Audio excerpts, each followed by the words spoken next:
first came, I need to think, how to establish myself. And nowadays, I thinking how to make better this city for next generation, for ourselves, and for our children.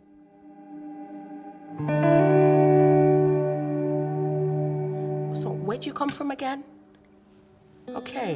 And then he looked me up and down. And you think you're intelligent enough to run?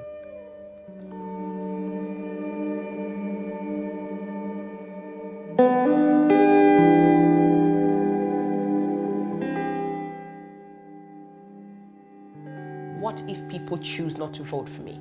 What if they turn and people that I thought would ordinarily vote for me, what if, because you never know with these things, what if they turn and they say, nah, you're good as a tutor, you're great as a mentor, you're fantastic as a women leader, but I'm not sure about you as a politician.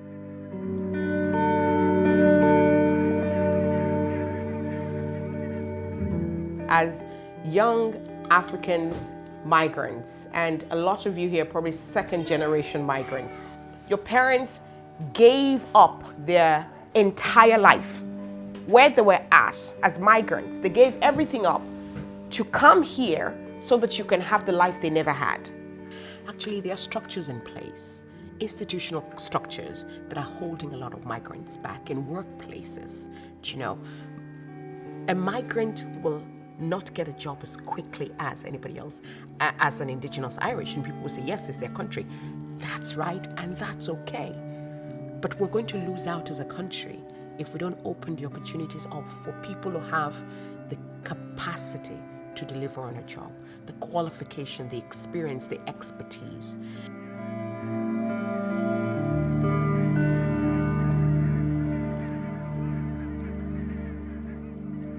Of taxi drivers in Galway who have PhDs is ridiculous. I'm sure it's exactly the same in Dublin and every other major centre we have. If you haven't already figured out, I'm standing for a candidacy with the Green Party in 2024, which is a long way from now. So I guess the crux of that is none of you can actually vote for me because my constituency is in the countryside. But as you know, I've been working along with Flo and Sadia and Jamal and many of you, Sive, on different projects supporting people in direct provision for a number of years. And to give you some facts, I know some of you from United Women would have heard this before, but we have 9 councillors in the country that were not born in Ireland, and we have 1,000 councillors. Hi, how are you? Oh, did you? I wondered how long that would take. So we're a long way off 2024, but I'm just saying hello to the neighbourhood. I live locally in Crockwell. Oh, very good. So I'm just knocking on doors, introducing myself. When I approached the Immigrant Council, I thought I wouldn't be eligible because I'm a privileged white person who owns a home and, what's my point of difference for coming on board? But the team there were really great in saying, no, it's that recognition that you have that privilege. And that then really got a view into how bad that disparity is and how institutionalised racism is, which is what I'd seen first of all in those council chambers. My thought that if we buy 20 kilos of rice, yes, and we give it to all of them, yeah, they can keep it in the kitchen, yes, and they can use share it. We Yeah. usually send the call to ask them to create list what they need. Yeah. But sometimes it is really hard. No problem. Thank you so much. Thanks for coming.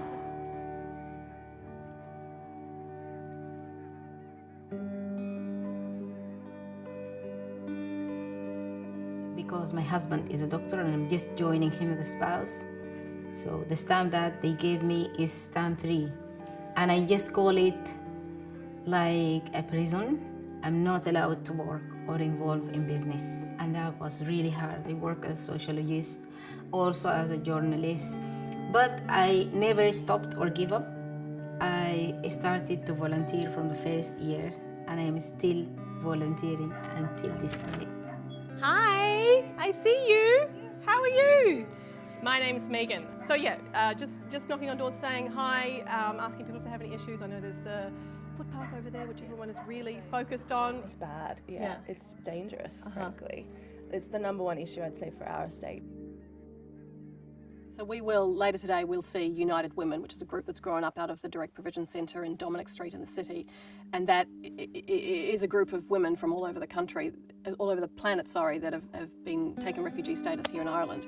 And there's accountants and lawyers and doctors and teachers and all these different capacities and capabilities and professional skills. They'll be either cleaning houses or doing work in nursing homes. It's community groups really that are giving the people living in direct provision, like right now it's school books and school bags and lunch boxes. That's what all the community that supports refugees are banding together and getting at the moment. And then, in a few months' time, it'll be getting stuff together for Christmas for people, And it's community groups. There are some amazing groups, and sometimes we work together and sometimes we don't, but it's very higgledy-piggledy. When I first came, there's not many migrant people living in Limerick. In Ireland also, many migrant people, they used to come to me, and I try to go to the local politician in Limerick. That's the way I slowly I involved in the local community.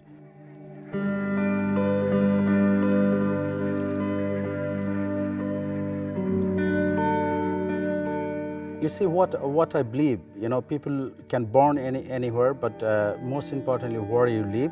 Especially when my children born here and they grow here, short way, if I love my children, I have to love Limerick. I have to love Ireland, because this their future. They're born here, they're growing here. This way, can you see that building? There's the big building over there. Yeah? Tasfia? You know which one is the uncle's house? Yes. Politics and local government is I believe this is the biggest platform to deliver for the community and city. I looks different color, but people doesn't give me vote because of the Muslim or I'm different color. People vote for me, anybody from any color, any religion, That's why I'm not representative of the Muslim, I'm not representative of the migrant, I'm representative of the Limerick City Council. Being the first black elected public rep in Ireland and the first migrant to be a councillor in Meath County Council. Wow. I was told as a young girl that I will be a nobody. I was going to I would end up on the streets. And I really had to kind of like meander my way through life. Thankfully, I was blessed with people who saw positive things in me that I didn't even see in myself. I made a promise to myself at the time that I was going to do the same for young people and for women who don't have the opportunity. You have to do something. If you really genuinely believe that Navan does deserve an A&E, then do something. Yeah. End of story. They asked all the councillors from Navan because it's in our municipal district. So all councillors from Navan came. Donnelly gagged him. Like, really? He gagged you? But you're speaking now. Yes, that's. So why didn't you speak then anyway? Yeah. So there's too much blame game. Too much blame passing, bulk passing. Yeah, so I got involved. There's a structure of government between local government and you and I called the Public Participation Network, and exists in all counties across Ireland. So I went along to the introductory meeting with all the new representatives and the old standing ones, and I think the secretariat from the PPN, and maybe there's about 50 people in the room. I just looked around the room and went, oh my God, I can't believe this is the community representation that's talking to council about what they need to be putting into their policies. If I look outside the window of the hotel that we're in and look on the street of Galway, there's every kind of colour in the rainbow, diversity, young, old, wheelchairs, mixed ability, traveller, all this kind of stuff. I felt that it was ridiculous that I represented diversity in that environment. Mohammed, come on guys, come on, all of you.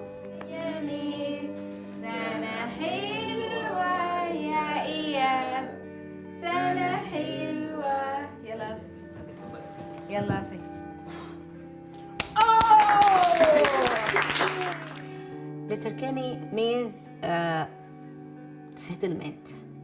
It was a big move for myself to come from Sudan. All I know is the Women's Center. It was available, it was closed, and I started from there. The first word they said to me, you are so employable, because they see my CV and the qualification and all of that. And then I work with the volunteer center, many roles, like a steward or door attending, bouncy castle attending, whatever it is just, being around with the people. The most important thing for them now is to get the PPS numbers Yes. and the medical cards And open a bank account. bank account. I think these are the difficulties they're having. I think it's- Below me and- from yeah. the other, Yeah. From the center. the center, yeah. He said he will help with the bank account, and he said he had the experience of that. And I'm hoping that because he has the same experience as a asylum seeker, so it'll be the greatest connection, and he knows the difficulties. And you take it back and you start to write the story. This is who I am. Chapter 1. This is who I want to be. Chapter 2. And this is the legacy I'm going to leave behind. Chapter 3. And you write it and they will read it. And it will make a difference. Thank you all for sitting with me today. Still allow people to be who they are and not making them be assimilated. It's not about assimilation. It's about bringing who you are to the table and also imbibing part of your new culture. Downgraded, upgraded, not downgraded. Upgraded, not downgraded. You're keeping well? Yes. Very good. Busy Saturday morning for you. Because for me, I saw it as a platform to do more of what I'm already doing in my community, making impact, helping change my community for the better. My community of Navan has been great to me, opened its arms to me when I moved from Dublin. AD, Where are you? Limerick, Limerick City. Were you in the All-Ireland? Since 2019. 19? Yeah. Fair play to you. I was first time running Yeah, that time. Yeah. and I got elected. Yeah. Whereabouts are Like you? myself. Limerick City. My beloved Limerick, right? And political platform is not the permanent something you got some job and you're retired from here, and it's all depend to, it's not about what I'm thinking, it's most importantly in political life what people thinking about you. I've been to door, I knock them, and I have a lot of different kind of mixed kind of experience. Some people are very, very welcoming, and some people, when they saw me, they say, how come you running election? Because they are not used to see the, who looks different, who speak different way. They are not used to see this kind of people coming for the vote for the local government. Even when I first elected, first 6-7 months, even year, I don't see much native Irish people coming to me, and thank God now, everybody coming to me, they don't count as a migrant councillor or native Irish councillor. They treat me as a councillor. A lot of different ways you can get help. You can build up your own network, and it's not only certain thing you can do. I believe if you want to do for the people, you can do any issue you can deal with.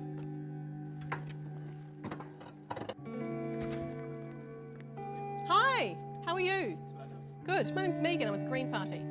Sorry, I'm okay. I'm working at the moment. Very good. Sorry to disturb you. Have a good afternoon.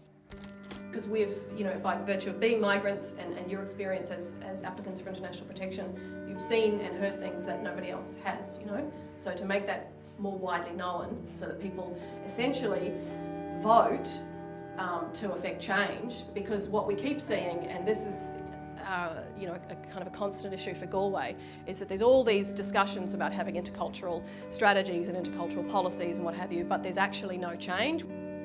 Well, where do we start? So the PPN, they invited me as a New Zealander and as a rep to say, well, how about we have an intercultural forum? And I thought that was a great idea. I thought I'd love to be involved in that. I've done a little bit of work with refugees in New Zealand, so intercultural forum sounds great. A huge turnout, maybe about 30 people came to the meeting, which was fabulous, from all different communities. It turned out that all of this has been done before and has been done multiple times over and over again, and yet there hasn't been any structural change.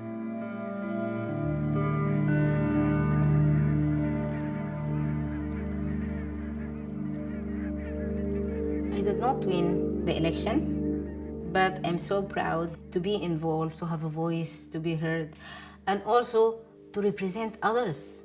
Since the election, things are really different for myself, reaching out, to the councillors, because we run together before, having connections. It's easy to find someone who personally know you. Faces makes different. With the history that I made, I am the first Muslim African woman to run in the election in Ireland. So delighted of this. And also, now I have a voice. I know how things are done. I know policy, I know the government and the council and everything. People reach out to me to do that work. CCTVs are up. Pardon? CCTVs are up. Yeah, so Yep. only for you, Emmy, only for you. You're happy now? I want to continue to pass on the things that I learned as a local rep, pass it on to women and migrants and young people to help them understand that they do have a role to play in changing Ireland to be a better place. His skill has come to play. But I encourage more people to step into politics. Oh yes. If you're trying to do something positive, you need the platform. And politics is a good platform. Next election won't be long coming up. Yeah, it's 2 years time, yeah. It flies. Yeah, it's time to fly. I always recommend to people that you need to be in that mindset that you're in elections. Election, yeah. You see, in political platform, yes, you just mentioned I was in the Brussels, yes. I was with some other councillor and Billy Kelleher, who invite us to go there. I attend some meeting over there and I saw the Brussels Parliament. If anybody from migrant background who try to involve in the politics or running the election, you involve your local community. That's the most important thing, especially when you're running the election for the councillor. Councillor is the local government. That means you represent the local community. We need to find a way to get that message to regular families. That's why we need, sorry for interrupting you, that's why we need a migrant representative in our problems, what we are going through. And that's why we need someone like you to represent us, because we actually don't have anyone. The politics can sometimes be quite reactionary, and certainly at a local councillor level. I mean, the perfect example is today, knocking on doors. We came across an issue which was really specific and really local and really important to that community. But it's just one piece of 10-metre footpath in one little thing. It's not national policy. It's not changing hearts and minds. It's not going to make life better for other than those 30 families that live in that spot. So the big picture stuff is hard to get over the line. And I want to bring it into the hearts and minds of regular Irish families, because at the moment they just don't know, All right, well, we'll close the meeting then. It's been wonderful. I feel like we could talk for a lot longer, but you all have families to get back to, and let's save our conversation for next time. But yeah, thanks again. Awesome. Well, as the first black female councillor to be elected in the history of Irish politics, yes, I am the first, but I'm not going to be the last. I would definitely be running. I have the experience. I have, the knowledge now. I have the network.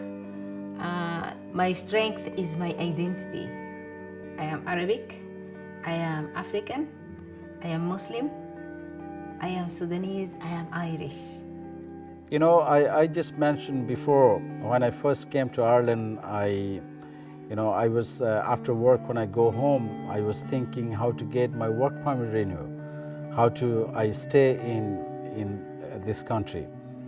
But today I'm talking to you as a former deputy mayor of the Limerick City and County, and I'm the local councillor. There's no limit.